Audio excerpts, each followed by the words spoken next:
KCR road మీదకి వచ్చారు, ఆవేశం ప్రారంభించారు, తీవ్రస్థాయిలో విరుచుకుపడడం ప్రారంభించారు. మంచి పాయింట్ రైజ్ చేశారు.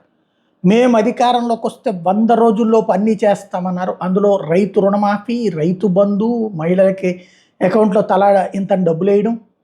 ఇప్పుడు అవి ఎక్కడా అని ఆయన ప్రశ్నిస్తున్నారు. ఎందుకు చేయలేదు అని నిలదీస్తున్నారు.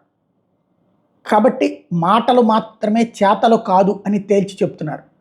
టోటల్గా పార్లమెంట్ ఎన్నికల్లో కాంగ్రెస్ పార్టీకి బుద్ధి చెప్పమని కోరుతున్నారు. ఇప్పటిదాకా కాంగ్రెస్ ప్రభుత్వం చేసినటువంటిది ఒకటి, మహిళలకి బస్సులు ఫ్రీ, అట్లాగే గ్యాస్ 500 రూపాయలు మొన్ననే స్టార్ట్ చేశారు, అట్లాగే 200 యూనిట్ల ఫ్రీ అన్నటువంటిది ఈ నెల నుంచి బిగిన్ చేసుకొచ్చారు. లాస్ట్ మంత్ నుంచి, అంటే మనం ఈ ముగిసిన నెల నుంచి.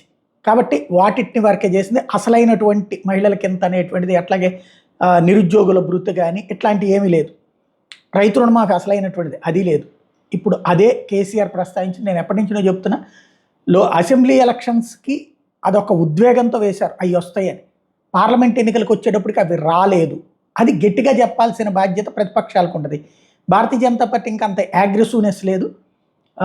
ఇప్పుడు కేసీఆర్ ఊపు తీసుకొచ్చారు, మరి వీళ్ళు కూడా ఆ స్థాయిలో విరుచుకుపడతారా లేదో చూడాలి.